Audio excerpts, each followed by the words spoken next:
ಗೊಂಡಾಗಳಿಗೆ, ರೈತ ಮುಖಂಡರ ಮೇಲೆ ಹಲ್ಲೆ ಮಾಡಿದ ಬಿಜೆಪಿ ಗೊಂಡಾಗಳಿಗೆ ಕರ್ನಾಟಕ ರಾಜ್ಯ ರೈತ ಸಂಘ ನಿರ್ಣಯವನ್ನು ಮಾಡಿದೆ. ರಾಜ್ಯದಲ್ಲಿ ಮತ್ತು ದೇಶದಲ್ಲಿ ಬಿಜೆಪಿ ಮತ್ತು ಬಿಜೆಪಿಯೇತರ ನೇತೃತ್ವದ ಅಭ್ಯರ್ಥಿಗಳನ್ನ ಈ ಚುನಾವಣೆಯಲ್ಲಿ ಸೋಲಿಸಬೇಕು ಅನ್ನುವ ನಿರ್ಣಯವನ್ನ ರೈತ ಸಂಘ ಮಾಡಿದೆ. ಅದಕ್ಕೆ ಅನುಗುಣವಾಗಿ ನಿನ್ನೆ ಚಾಮರಾಜನಗರದಲ್ಲಿ ಬಡಬಲಪುರ ನಾಗೇಂದ್ರ ಮತ್ತೆ ಪ್ರಭು ಅವರು ಮೇಲೆ ಈ ಇಬ್ಬರು ರೈತ ನಾಯಕರ ಮೇಲೆ ಬಿಜೆಪಿ ಗುಂಡಾಗಳು ಹಲ್ಲೆಯನ್ನ ಮಾಡಿದ್ದಾರೆ ಚಾಮರಾಜನಗರದಲ್ಲಿ. ಇದನ್ನು ಖಂಡಿಸಿ ಇವತ್ತು ಸಾಗರದ ಎಸಿ ಕಚೇರಿ ಮುಂದೆ ಪ್ರತಿಭಟನೆಯನ್ನ ಮಾಡ್ತಾ ಇದ್ದೇವೆ ಹಾಗೂ ಎಸಿ ಅವರಿಗೆ ಮನವಿಯನ್ನು ಕೂಡ ನೀಡ್ತಾ ಇದ್ದೇವೆ. ಪ್ರಜಾಪ್ರಭುತ್ವ ವ್ಯವಸ್ಥೆಯಲ್ಲಿ ಈ ರೀತಿ ಗುಂಡಾವರ್ತನೆ ಒಳ್ಳೆಯದಲ್ಲ. ಈ ಬಿಜೆಪಿಯವರು ಈ ಚುನಾವಣೆಯಲ್ಲಿ ಭ್ರಮ ನಿರಸನಾಗಿದ್ದಾರೆ. ರೈತ ಸಂಘದ ಹೋರಾಟಗಳಿಗೆ ಹೆದರಿದ್ದಾರೆ. ಈ ರೈತರನ್ನ ಕೂಡ ಇವತ್ತು ರೈತ ಮುಕ್ತ ಭಾರತ, ಪ್ರಗತಿಪರ ರೈತರನ್ನ ಹೊಡೆದು ಉಳಿಸಿ ಅವ್ರ ಮೇಲೆ ಹಲ್ಲೆ ಮಾಡಿ ರೈತ ಮುಕ್ತ ಭಾರತ ಮಾಡಕ್ಕೆ ಹೋಗ್ತಕ್ಕಂತ ದೃಶ್ಯ ಕಾಣ್ತಾ ಇದೆ ಮೋದಿಯವರು. ಇದು ಈ ದೇಶದಲ್ಲಿ ಈ ತರ ನಿರ್ಣಯಗಳು ಸಾಧ್ಯ ಇಲ್ಲ ಮೋದಿಯವರಿಗೆ. ಇದು ಮೋದಿ ಮುಕ್ತ ಬಿಜೆಪಿ ಆಗ್ಬೋದು. ಮುಂದಿನ ಈ ಚುನಾವಣೆ ಮುಗಿದ ನಂತರದಲ್ಲಿ ಮೋದಿ ಮುಕ್ತ ಬಿಜೆಪಿ ಆಗ್ತದೆ. ಯಾಕೆ ಹೇಳ್ತಾ ಇದ್ದೀನಿ ಸ್ನೇಹಿತರೆ ಅಂದ್ರೆ, ಈ ಯಡಿಯೂರಪ್ಪನವರಿಗೆ ಈಶ್ವರಪ್ಪನವರಿಗೆ ಆದ ಗತಿನೇ ಮೋದಿಗೆ ಆಗ್ತದೆ. ಇದರಲ್ಲಿ ಸಂದೇಹ ಇಲ್ಲ. ಆದ್ರಿಂದ ರೈತರ ಕಷ್ಟಗಳಿಗೆ ತಾವು ಕೊಟ್ಟಂತಹ ಭರವಸೆಗಳನ್ನ ಸ್ವಾಮಿನಾಥನ್ ಆಯೋಗ ಇರ್ಬೋದು, ಬೆಂಬಲ ಬೆಲೆ ಇರ್ಬೋದು, ಕೃಷಿ ಕಾಯ್ದೆ ತಿದ್ದುಪಡಿ ಇರ್ಬೋದು, ಇನ್ನಿತರ ಕಾರ್ಯಕ್ರಮಗಳನ್ನು ಅನುಷ್ಠಾನಕ್ಕೆ ತರಬೇಕಿತ್ತು. 10 ವರ್ಷಗಳಲ್ಲಿ ತಂದಿಲ್ಲ ತಾವು. ಆದ್ರಿಂದ ತಾವು ರೈತ ವಿರೋಧಿ ನೀತಿಯನ್ನ ಅನುಸರಿಸಿದ್ದೀರಿ. ಆದ್ರಿಂದ ರೈತರೆಲ್ಲರೂ ಒಗ್ಗಟ್ಟಾಗಿ ಬಿಜೆಪಿಯನ್ನ ಸೋಲಿಸುವ ಕ್ರಮಕ್ಕೆ ಕೈ ಹಾಕಿದ್ದಾರೆ. ಇದು ಬೂತ್ ನಲ್ಲಿ ನಡೀತದೆ. ಈ ಚುನಾವಣೆಯಲ್ಲಿ ಬಿಜೆಪಿ ಸೋಲ್ತದೆ ಅಂತಕ್ಕಂಥ ಮಾತನ್ನು ಹೇಳಿಕ್ಕೆ ಇಷ್ಟಪಡ್ತಾರೆ. ರೈತ ನಾಯಕರ ಮೇಲೆ ಹಲ್ಲೆ ಮಾಡಿದ ಬಿಜೆಪಿ ಗುಂಡಾಗಳಿಗೆ, ರೈತ ನಾಯಕರ ಮೇಲೆ ಹಲ್ಲೆ ಮಾಡಿದ ಬಿಜೆಪಿ ಗುಂಡಾಗಳಿಗೆ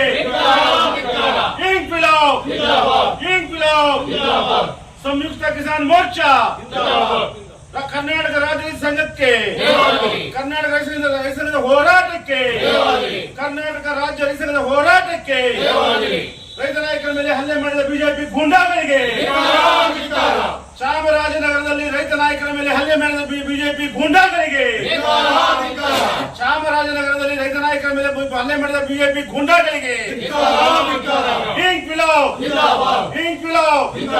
ಉಳಿಸಿ ಉಳಿಸಿ ಸಂವಿಧಾನ ಉಳಿಸಿ, ಉಳಿಸಿ ಉಳಿಸಿ ಸಂವಿಧಾನ ಉಳಿಸಿ, ಉಳಿಸಿ ಉಳಿಸಿ ಸಂವಿಧಾನ ಉಳಿಸಿ,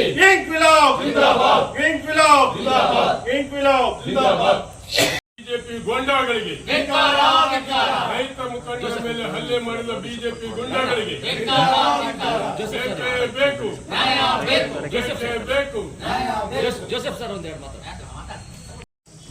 ಈ ದೇಶದ ಜನರಿಗೆ ದ್ರೋಹ ಮಾಡಿದ್ದಾರೆ, ರೈತರಿಗೆ ದ್ರೋಹ ಮಾಡಿದ್ದಾರೆ, ದಲಿತರಿಗೆ ದ್ರೋಹ ಮಾಡಿದ್ದಾರೆ, ಹಿಂದುಳಿದ ವರ್ಗ ದ್ರೋಹ ಮಾಡಿದ್ದಾರೆ, ಅಲ್ಪಸಂಖ್ಯಾತರಿಗೆ ದ್ರೋಹ ಮಾಡಿದ್ದಾರೆ.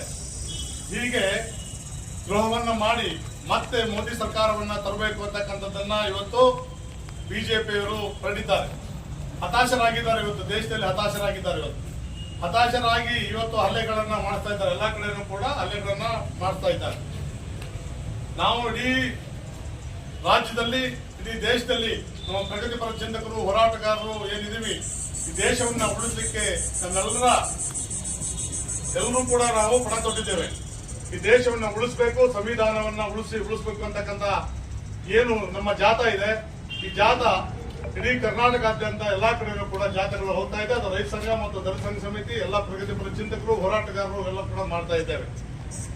ಕಾರಣ ನಾವು ಇಲ್ಲಿ ದೇಶದಲ್ಲಿ ಎಲ್ಲರೂ ಕೂಡ ಬದುಕಬೇಕು. ಇಲ್ಲಿ ಜಾತ್ಯತೀತ ರಾಷ್ಟ್ರ ಇದೆ. ಈ ಜಾತ್ಯತೀತ ರಾಷ್ಟ್ರದಲ್ಲಿ ನಾವೆಲ್ಲರೂ ಕೂಡ ಉತ್ತಮವಾಗಿ ಸಹಬಾಳ್ವೆಯಿಂದ ನಾವೆಲ್ಲರೂ ಕೂಡ ಇರಬೇಕು ಅಂತಕ್ಕಂಥದ್ದೇ ನಮ್ಮೆಲ್ಲರ ಗುರಿ ಆಗಿದೆ. ಆದ್ರೆ ಇವತ್ತು ಬಿಜೆಪಿ ಆ ತರ ಇಲ್ಲ. ಹಿಂದುತ್ವವನ್ನ ಹೇಳ್ಬಿಟ್ಟು ಇವತ್ತು ಅವರ ಏನ್ ಅಜೆಂಡಾ ಇದೆ, RSS ಅಜೆಂಡಾ ಇದೆ ಏನಿದೆ, ಅದನ್ನ ಇವತ್ತು ಅವರು ಪ್ರತಿಪಾದನೆಯನ್ನ ಮಾಡಲಿಕ್ಕೆ ಹೊರಟಿದ್ದಾರೆ. ಹಾಗಾಗಿ ನಾವೆಲ್ಲರೂ ಕೂಡ ಇವತ್ತು ಏನು ಬಿಜೆಪಿಯನ್ನ ಈ ದೇಶದಿಂದ ಓಡಿಸಬೇಕು, ನಮಗೆ ಯಾರು ರೈತರ ಪರವಾಗಿ ನಿಲ್ತಾರೆ ಮತ್ತು ದಲಿತರ ಪರವಾಗಿ ನಿಲ್ತಾರೆ, ಯಾರು ದಲಿತರ ಪರವಾಗಿ ಚಿಂತನೆ ಇದೆ ಅಂತಕ್ಕಂಥ ಪಾರ್ಟಿಯನ್ನ ನಾವು ಇವತ್ತು ಆಯ್ಕೆಯನ್ನ ಮಾಡ್ಕೊಂಡಿದ್ದೇವೆ. ಹಾಗಾಗಿ ಅವರ ಪರವಾಗಿ ಇವತ್ತು ನಾವು ಎಲ್ಲರೂ ಕೂಡ ಚುನಾವಣೆಯಲ್ಲಿ ಇವತ್ತು ನಾವು ಅವರಿಗೆ ಬೆಂಬಲವನ್ನ ಸೂಚನೆ ಮಾಡ್ತಾ ಇದ್ದೇವೆ. ಈ ದೇಶಕ್ಕೆ ಅನಿವಾರ್ಯ. ಕಾಂಗ್ರೆಸ್ ಕೂಡ ಇವತ್ತು ಇದೆ. ಯಾಕೆಂತ ಹೇಳಿದ್ರೆ ಅವರು ಅನೇಕ ಪ್ರಣಾಳಿಕೆಯನ್ನ ಇವತ್ತಾಗಲೇ ಹೊರಡಿಸಿದ್ದಾರೆ. ಜನಪರವಾದಂತ ಏನು ಪ್ರಣಾಳಿಕೆಯನ್ನು ಹೊರಡಿಸಿದ್ದಾರೆ. ಹಾಗೆ ರಾಜ್ಯದಲ್ಲೂ ಕೂಡ ಈಗಾಗಲೇ ಕರ್ನಾಟಕ ಸರ್ಕಾರ ಏನು ಮಾಡ್ತಾ ಇದೆ, ಸಿದ್ದರಾಮಯ್ಯ ಸರ್ಕಾರ ಕೂಡ ಅನೇಕ ಜನಪರವಾಗಿರ್ತಕ್ಕಂಥ ಯೋಜನೆಗಳನ್ನು ಕೂಡ ಈಗಾಗಲೇ ಕೊಟ್ಟಿದ್ದಾರೆ, ಜನರಿಗೆಲ್ಲರೂ ಕೂಡ ಮುಟ್ಟಿದೆ. ಹಾಗೆ ಕೂಡ ಕೇಂದ್ರದಲ್ಲಿ ಕಾಂಗ್ರೆಸ್ ಸರ್ಕಾರ ಬಂದ ಕೊಟ್ಟಿರ್ತಕ್ಕಂಥ ಪ್ರಣಾಳಿಕೆ ಏನಿದೆ ಅದು ಸಂಪೂರ್ಣವಾಗಿ ತಲುಪಿಸ್ತಾರೆ ಅಂತಕ್ಕಂಥ ಎಲ್ಲರೂ ಭರವಸೆ ಇದೆ. ಇವತ್ತು ಏನು ಹಲ್ಲೆ ಮಾಡಿದ್ದಾರೆ, ರೈತರ ಮೇಲೆ ಹಲ್ಲೆ ಮಾಡಿದ್ದಾರೆ, ಬಡಗುರುಪುರ ನಾಗೇಂದ್ರ ರಾಜ್ಯಾಧ್ಯಕ್ಷರ ಮೇಲೆ ಹಲ್ಲೆ ಮಾಡಿದ್ದಾರೆ. ಆ ಗುಂಡಾಗಳನ್ನ ಅವ್ರ ಮೇಲೆ ಕೇಸನ್ನ ದಾಖಲಿಸಿ ಜೈಲಿಗೆ ಕಟ್ಟಬೇಕು ಅಂತಕ್ಕಂಥ ಮಾತನ್ನ ಈ ಸಂದರ್ಭದಲ್ಲಿ ಹೇಳ್ತಾ ನಾನು ಭಾಷಣ ಮುಗಿಸಿ ನಮಸ್ಕಾರ. ಬಿಜೆಪಿ ಗೊಂಡಾಗಳಿಗೆ, ರೈತ ಮುಖಂಡರ ಮೇಲೆ ಹಲ್ಲೆ ಮಾಡಿದ ಬಿಜೆಪಿ ಗೊಂಡಾಗಳಿಗೆ ಬೇಕೇ ಬೇಕು, ಬೇಕೇ ಬೇಕು. ಜೋಸೆಫ್ ಸರ್ ಒಂದೆರಡು ಮಾತು. ಇದ್ರೆ ಇಲ್ಲಿ ಬಂದು ರೈತ ಸಂಘದ ಮೇಲೆ ಹಲ್ಲೆ ಮಾಡ್ತಾರೆ. ರೈತ ಸಂಘದ ವಿಚಾರ ನಾವಿಟ್ಟಿದೀವಿ. ಇದು ಸತ್ಯವೋ ಸುಳ್ಳ ಹೇಳಿ ಮೊದಲೇ. ಯಾಕಂದ್ರೆ ಸುಳ್ಳಿನ ಮೇಲೆ ಮನೆ ಕಟ್ಟಿರ್ತಕ್ಕಂಥ ಪ್ರಧಾನಿಗಳೇ 3 ಸರಿ ಮುಖ್ಯಮಂತ್ರಿ ಆದವರು, 2 ಸರಿ ಪ್ರಧಾನಿ ಆದವರು. ನಾಚಿಕೆ ಆಗೋದು ಬೇಡವ ನಿಮ್ಗೆ? ರೈತರ ಮೇಲೆ ಹಲ್ಲೆ ಮಾಡ್ತೀರಾ. ಜೈಲಿನಲ್ಲಿ ಎಷ್ಟು ಜನ ಸಾಯ್ತಿದ್ದೀರಿ, ದೇಶಾದ್ಯಂತ ಎಷ್ಟು ಜನ ಆತ್ಮಹತ್ಯೆ ಮಾಡಿಕೊಂಡ್ರು, ಅದ್ರ ಬಗ್ಗೆ ಮಾತಾಡಿ. ಇಲ್ಲಿ ಬಂದು ಹಲ್ಲೆ ಮಾಡ್ತೀರಾ ಗುಂಡೆಗಳನ್ನು ಬಿಟ್ಟು. ನೀವು ಯಡಿಯೂರಪ್ಪನವರೇ ಎಷ್ಟು ಸರಿ ಮುಖ್ಯಮಂತ್ರಿ ಆದವರು, 4 ಸರಿ ಕರ್ನಾಟಕದಲ್ಲಿ. ನೀವು ನಿಮ್ಮ ಸಾಧನೆ ಮೇಲೆ ಚುನಾವಣೆ ಮಾಡ್ರಿ, ಮತದಾರ ಮುಂದೆ ಓಟ್ ಹೇಳಿ ನನಗೆ ಓಟ್ ಕೊಡಿ ಅಂತ ಹೇಳಿ. ಅದು ಬಿಟ್ಟು ರೈತರ ಮೇಲೆ ಹಲ್ಲೆ ಮಾಡಿ ರೈತರನ್ನೇ ಮನೆ ಸೇರಿಸಬೇಕು ಅಂತ ಮಾಡಿದ್ರ. ನಿಮ್ಮಂತ ಸಾವಿರ ಅಲ್ಲ, ಎಷ್ಟು ಜನ ಬಂದ್ರೆ ಅದನ್ನ ಎದುರಿಸ ಶಕ್ತಿ ರೈತ ಕುಲಕ್ಕಿದೆ, ರೈತರಿಗೆ ನೆನ್ಪಿಟ್ಟುಕೊಳ್ಳಿ. ಅದನ್ನ ನಿಮ್ ವಿರೋಧ ನೀವು ಏನ್ ಮಾಡ್ತೀವಿ ಈಗ ರಾಜ್ಯಾದ್ಯಂತ ದೇಶಾದ್ಯಂತ ನೋಡಿ. ಯಾಕಂದ್ರೆ ನಾವೇನು ಯಾರಿಗೂ ಹೆದರಿ ಬಾಳಿ ಬದುಕಿದವರಲ್ಲ, ಇಲ್ಲೂ ಬದುಕಿಲ್ಲ, ಯಾರಿಗೂ ಬದುಕಿಲ್ಲ, ಮುಂದೂ ಬದುಕಲ್ಲ. ಅದೇ ತರದಲ್ಲಿ ನಾವು ಚುನಾವಣೆ ಮಾಡ್ತೀವಿ ನೋಡಿ. ಕರ್ನಾಟಕ ರಾಜ್ಯ ರೈತ ಸಂಘ ಶಿವಮೊಗ್ಗ ಜಿಲ್ಲೆ ಹಾಗೂ ಸಂಯುಕ್ತ ಕಿಸಾನ್ ಮೋರ್ಚಾ ಶಿವಮೊಗ್ಗ ಜಿಲ್ಲೆ ಇವರಿಂದ ಚುನಾವಣಾ ಆಯುಕ್ತರಿಗೆ ನಾವು ಒಂದು ಆಗ್ರಹ ಪತ್ರವನ್ನು ಕೊಡ್ತಾ ಇದ್ದೀವಿ.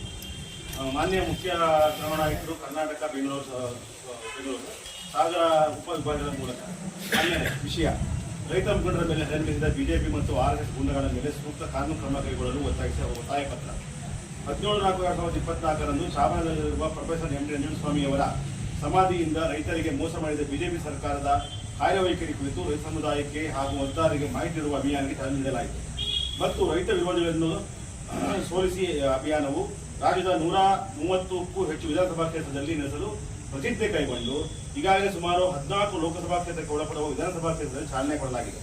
ದಿನಾಂಕ 24/4/2024 ಮತ್ತು